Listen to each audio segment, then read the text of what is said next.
All right, what we have here is about 20 or so ounces of chicken thighs, hand-trimmed chicken thighs, which we marinated in these spices you see over here. So I've got some Jamaican curry powder, boom. Of course, you gotta have that slap your mama, very, very important. Got a little bit of this coloring seasoning to make it yellow. Some sazon caliente, what we saying. Salt, pepper, and of course a staple in my house, the other sazon with the cilantro and the achote paste, which gives it that wonderful color. Now add all these chicken pieces in. These both on.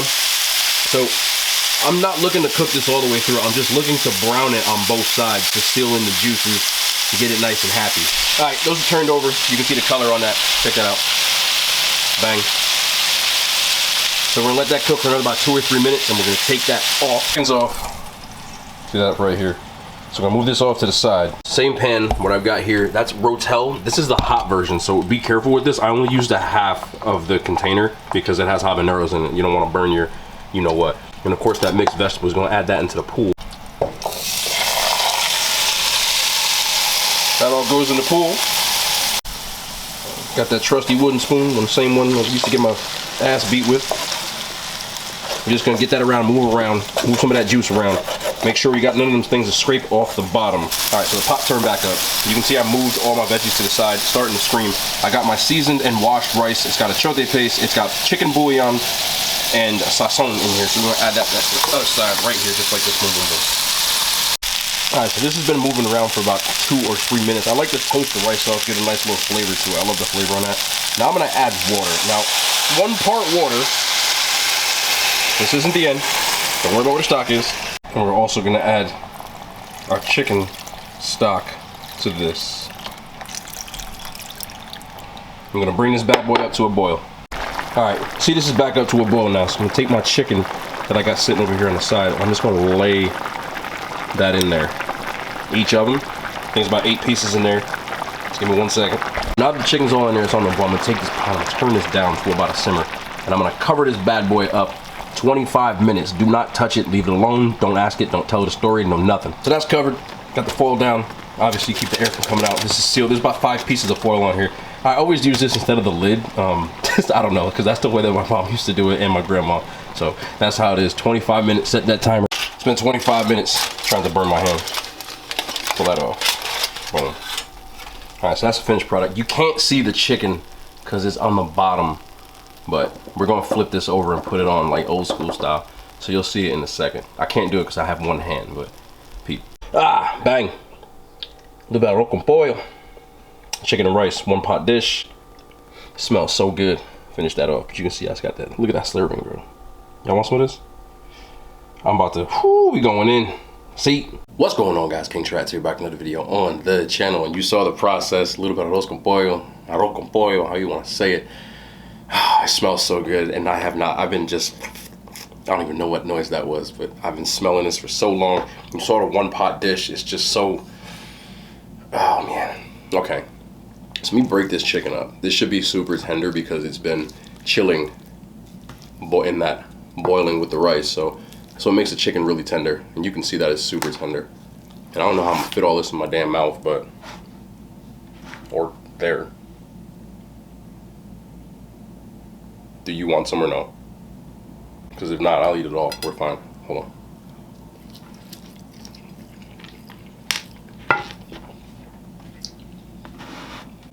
Don't even need that. Oh God, see this? I'm supposed to. I want to review these. Look, I got some new Pillsbury biscuits, cinnamon sugar, 3 flavors. They just dropped, super new. But I gotta get like at least 5 more bites of this. I'm gonna show y'all too, because you know I gotta put the food in your face. Because I have no chill. What are we saying? The chicken on this side, look. So good. Oh my goodness. Shut up, girl.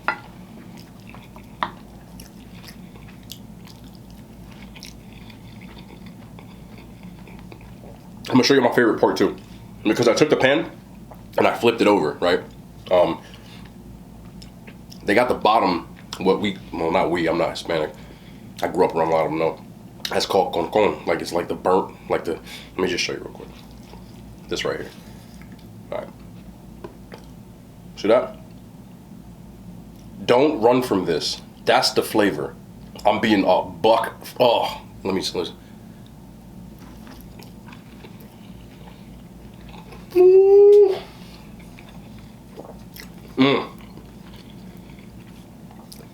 My boy, this is what it is. You need flavor in your life.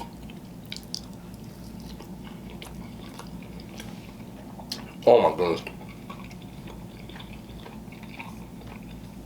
I can't even describe it. There's just too much running through this. I did something different though. Normally I wouldn't do this, but you saw in the thing I added Rotel. It's because I have habanero Rotel and I wanted to add something a little spicy, but I also want like the acid from the tomato. And I can taste it all through here. Massive, massive W. Like, chicken's so tender you can cut it with a wooden spoon. Rice has perfect bite to it, perfect seasoning. Stop showing your food. No, it's my show.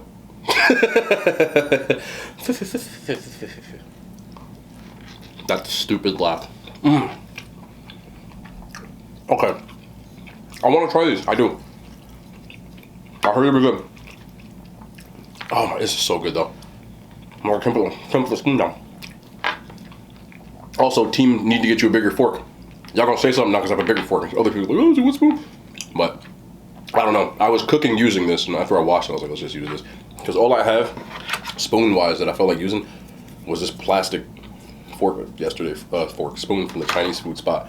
If you didn't check the Chinese food place, like, you want to see that too. But this, I can't. It don't even need hot sauce. It doesn't, because it has the Rotel in it. Okay. I want to try these Pillsbury joints.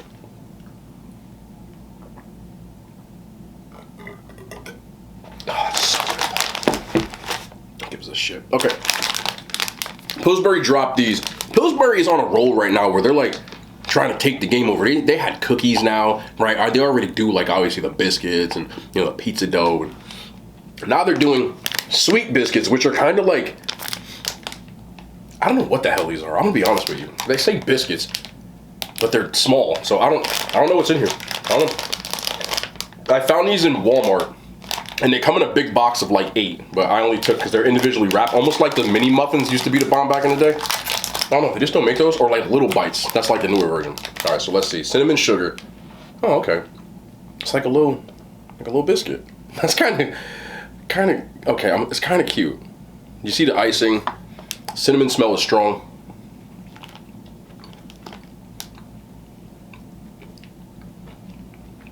Oh, I like the cinnamon crystals. I love the little crystal in there.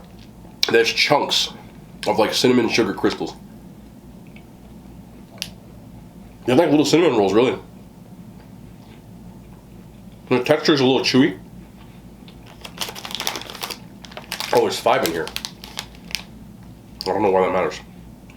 And there's just enough icing on here to give you the flavor. Definitely that same taste of like the Pillsbury, the cinnamon rolls, but also like a cinnamon sugar Pop-Tart. I'm not getting up because I'm lazy, but if anybody finds these, let me know if you put them in the microwave, because this is screaming 11 seconds in the microwave. Very good cinnamon sugar though. I like these. It's one of those things though that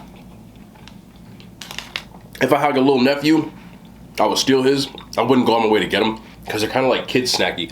But that's how I feel about little bites. These are like kind of like that. It's kind of bad. Also blueberry. Blueberry is some of my favorite stuff. Oh, that smells so good. Oh yeah, nice blueberry chunk in here. I like the icing. It's like not too much. It's just enough. That's the one. Again, I'm biased. I love blueberry stuff. Blueberry pancakes, blueberry waffles. Something about them. But that's like perfect. There's actual pieces of like blueberry going around right through here. Not like, you know, like the artificial kind. But those are real blueberries. Damn, there's a lot in here too. They weren't playing with these little snacks, huh? Addictive little, One more time I'll show you, just look. Blueberry all through. I like these even more than those, and those were good. I gotta give Pillsbury mad credit. Those are blueberry piece. Yeah, that's a real blueberry. They have dug their, like, dipped their toe into the ring with the cookies. And their cookies bang too if you haven't had them, try them. They're doing their thing. Those are damn good. And chocolate chips, see, these gotta be melted, I know it. I'm breezing through these though. You could easily smash these in a quick. Look how much chocolate's on here. Yeah. Alright, I bet these are.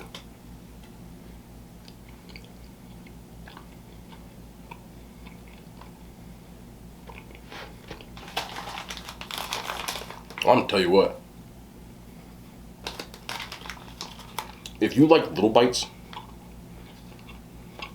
maybe that little mini muffins too, I used to love. Microwave for like 10 seconds. But there's only 4 in here. Why is there 5 in that one? These are good. Very addictive. People want these like little snacks. These are like 200 calories for like 4 of them though. They taste like they're 200 calories for 4 of them. You're not getting cheated out of the taste. But for the amount of chocolate going on in here, nice chewy piece, almost like a chewy Chips Ahoy kind of deal.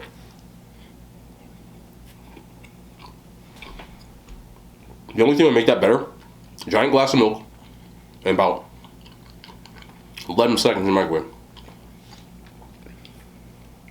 I would, if you, I got a lot of chocolate right there, that kind of threw me off guard.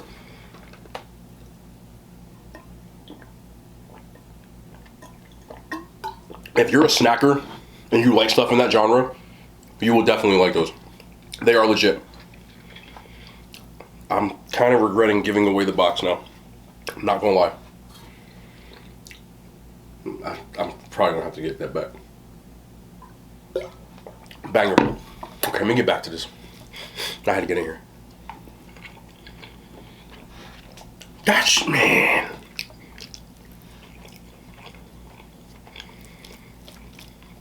I don't want to keep showing y'all, man, but I made this a few times. This is the best one I've done. It's perfect. It's so easy to make.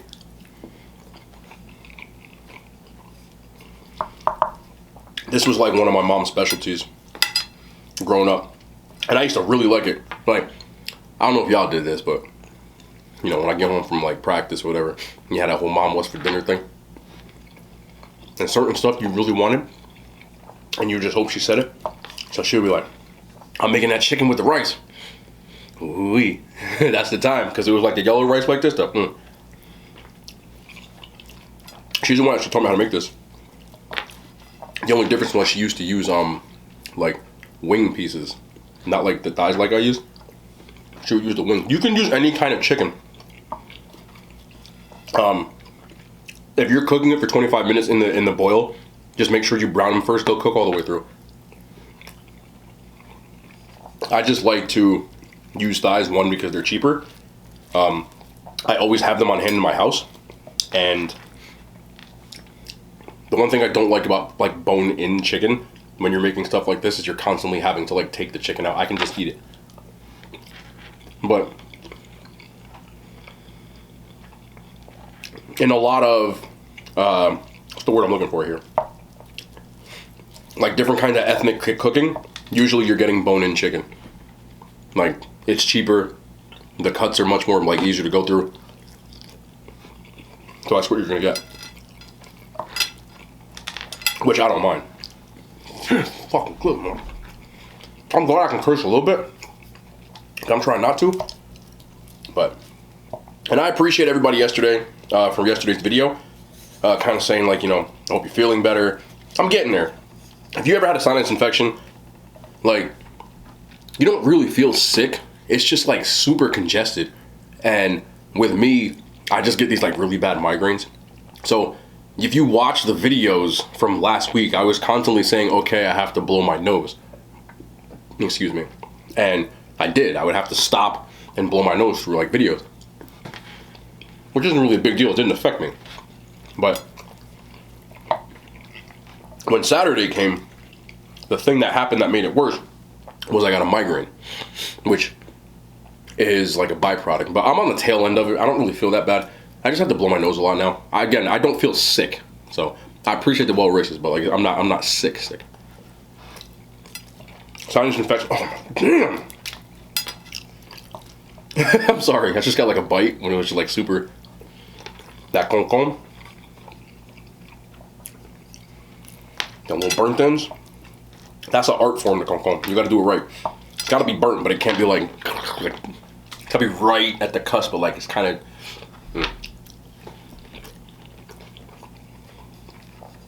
It's a big ass plate too, isn't it? I don't even realize this is bigger than my normal plate. Just give me a little update.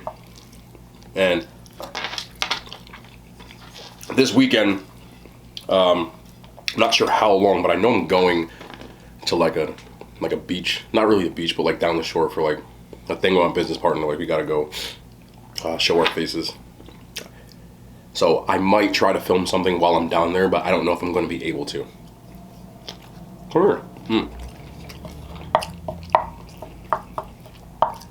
But hopefully I can. You know, if you never heard about the Jersey Shore, like the food is just as popular around here as like the atmosphere. You know, that boardwalk food. The pizza down there is like ridiculous. Some really good stuff. So we'll see. It depends. Damn, that's good. But I will bring my camera with me just in case. If I can, even if it's just like a, you know, kind of what I'm eating and I like not super long video, I'll do what I can. Yeah, I know I always want to try to put like the content out there if I can.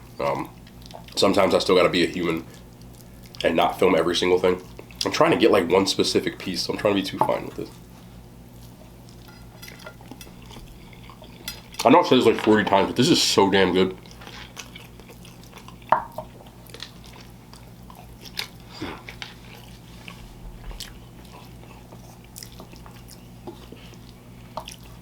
It's funny because the rice, the amount of food is exactly the same as my mom used to feed my family with.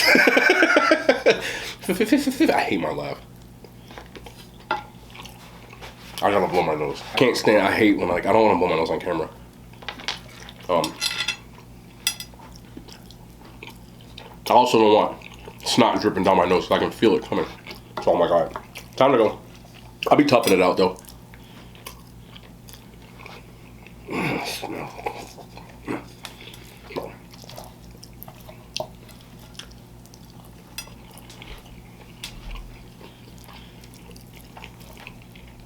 Like the texture on the rice is perfect. One time I made it and it was really good, but I didn't like the texture on the rice, and it was because I used too much liquid. And I realized that I had to use less than normal. Just taking it through like a thought process when I make food, a lot of times when people ask like, do I really like the food that I make? The answer is a resounding yes. But I never went to culinary school. I have no cooking background. Everything I cook is basically stuff that I saw and I was like, okay, I'm gonna try this. You know, it's why I don't have recipes. Like, I don't really know what I'm doing. Like, I have no formal training in cooking whatsoever. And flatteringly so, I have had people message me on like Instagram, be like, are you a chef? And I'm like, thank you. Nah, like not even close. I would consider myself a cook. I'm a cook. I would never call myself a chef, because to be a chef, you have to go to culinary school. And I'm not trying to diminish anybody who went to culinary schools stuff. You get what I'm saying? There is a difference. Like a chef is trained. They know how and what flavors go with what. Like you learn these sorts of things. I didn't learn any of that. I just turned on the stove and started cooking. you know, now there are some chefs who aren't the best, and there are some cooks who should be chefs. But there is a difference between the term, and I don't ever want to diminish somebody who put the work in to be a chef, to, you know, start cooking for people at restaurants stuff. I've never done that kind of stuff. And truthfully, I don't have any interest in doing something on that level. I think it's a different kind of love for food that you have to have as a chef than you do as a person who just cooks.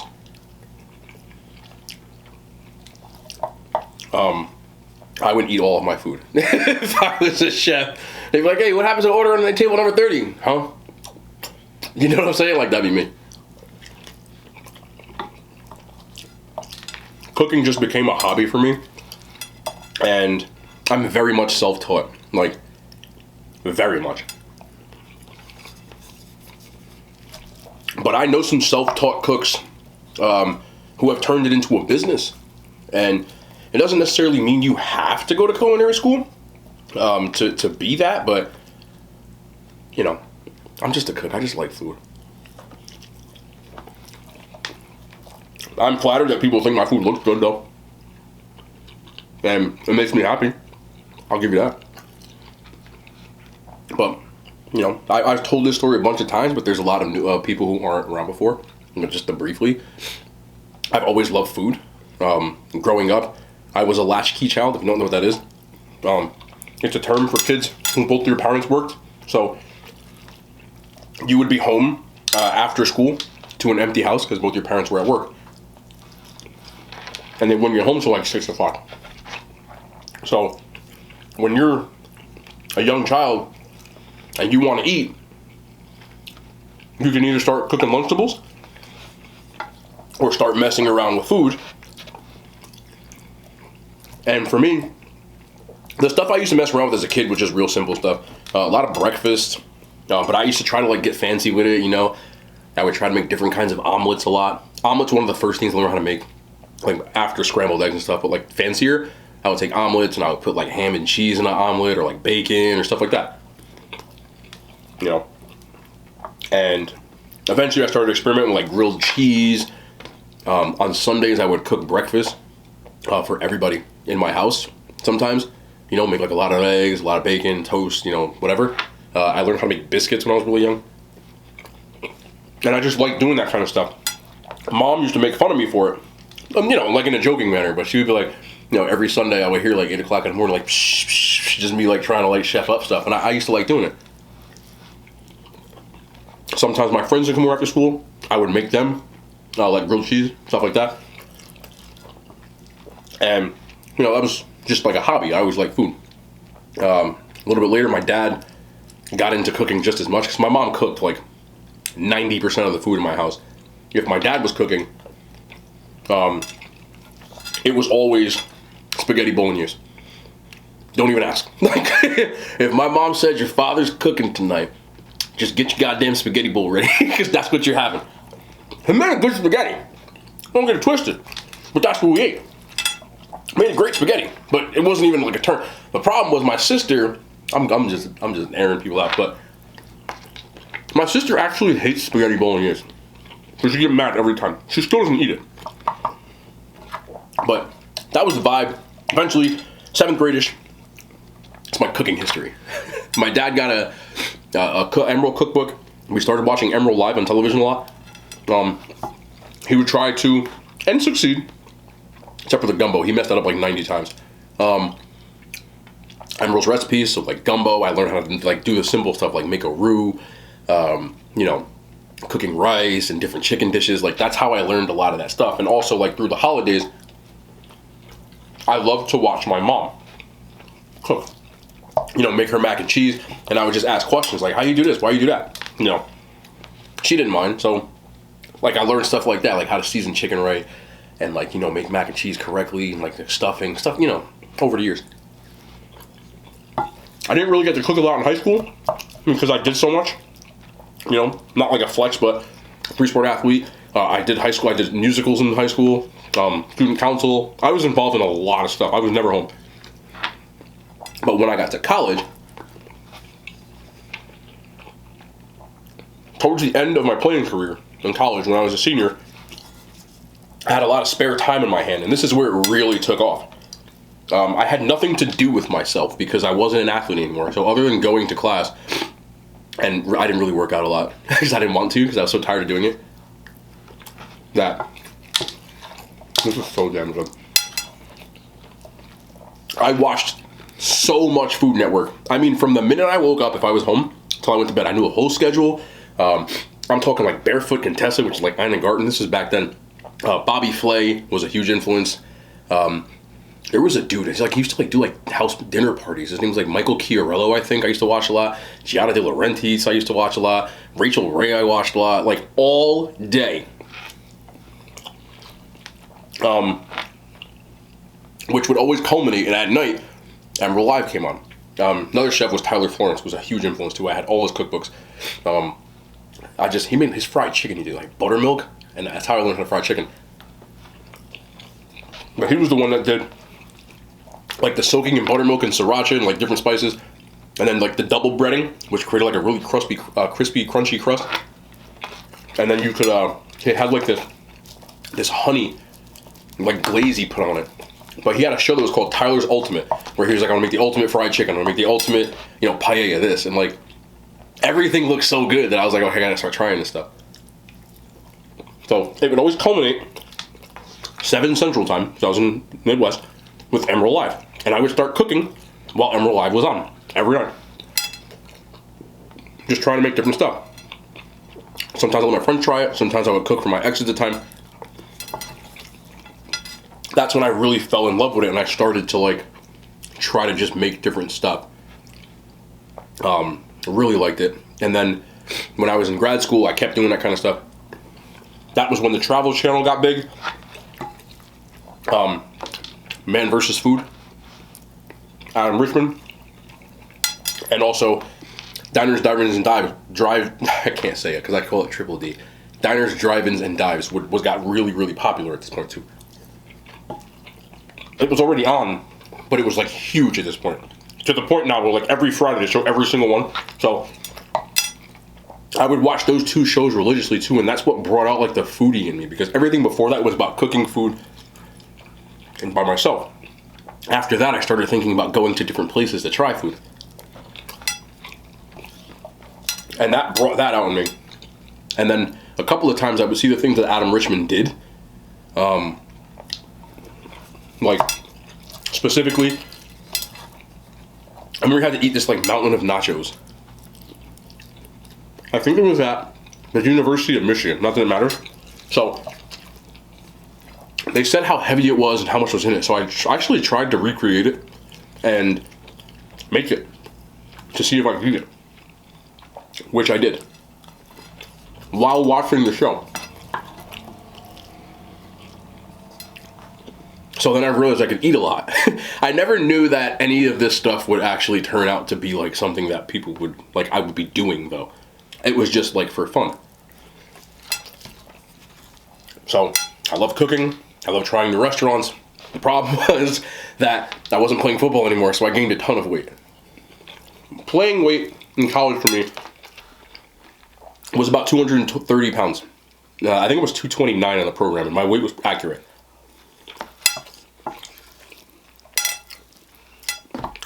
3 or 4 years of retired eating and not really working out that much. I worked out, but nowhere near the same amount.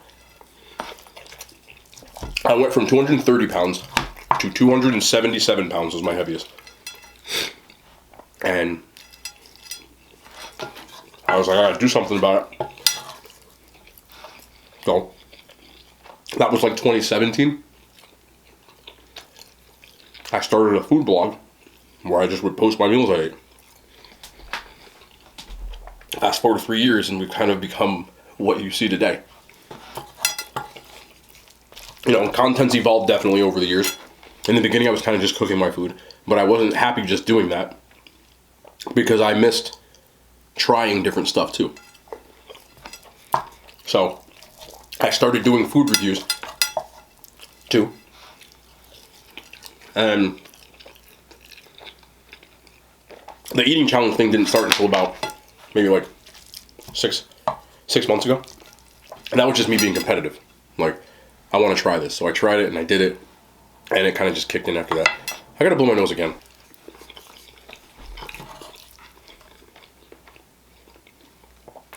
So the eating stuff kind of became like, all right, let's see if I can eat this. Let's see if I can eat that. And so now I basically have done all three. I cook, I also review food, and now I also do like eating challenges, which I haven't done one, like a capacity one in a couple of weeks. Because the last one I did was the spicy one, and that made me not want to mess my stomach up after that, because spicy messes me up. So that's the trade-off. The people asking me for the eating challenges, when I do the spicy challenges, I'm usually going to have to take a week or two away from doing the eating challenges because, like, it messes me up. Spicy screws with me. Capacity ones, not so much. But, you know, being summer, the weekends I always seem to have something to do, and that's the only time I can do eating challenges. So, they will be back.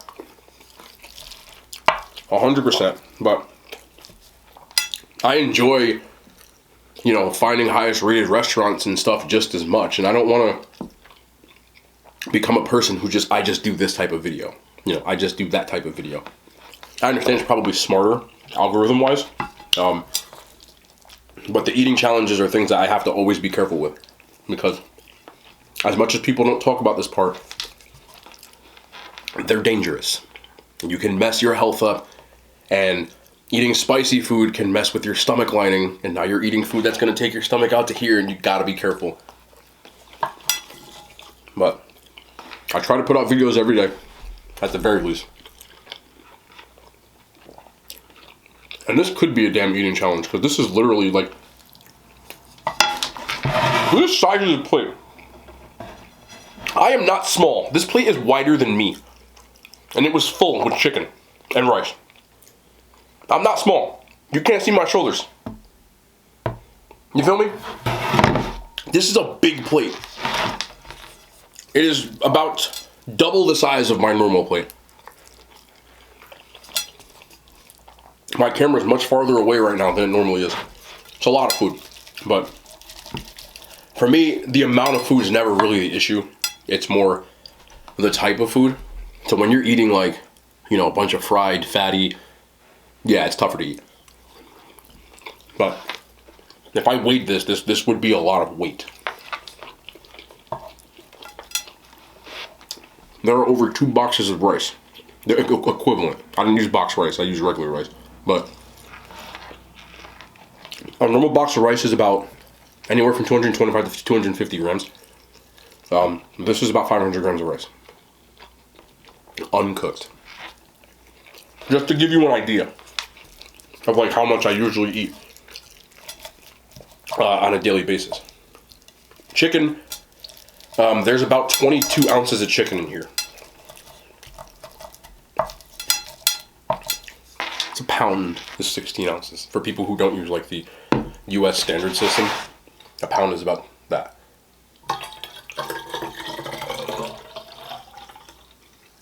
Also, for people who don't use the US weird systems that we use, you might not know what I'm saying when I say this, but we are in the middle of a heat wave in America, namely the Pacific Northwest, which is the other side of the country, and the Northeast, which is where I live. It's like 100 degrees right now. 100 degrees Fahrenheit is 37 degrees Celsius. It's hot. Did I do that right? Yeah. It's hot.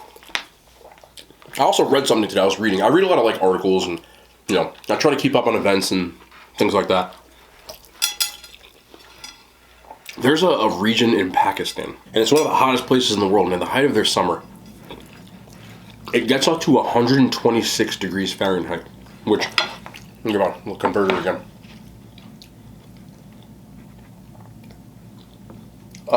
52 degrees Celsius.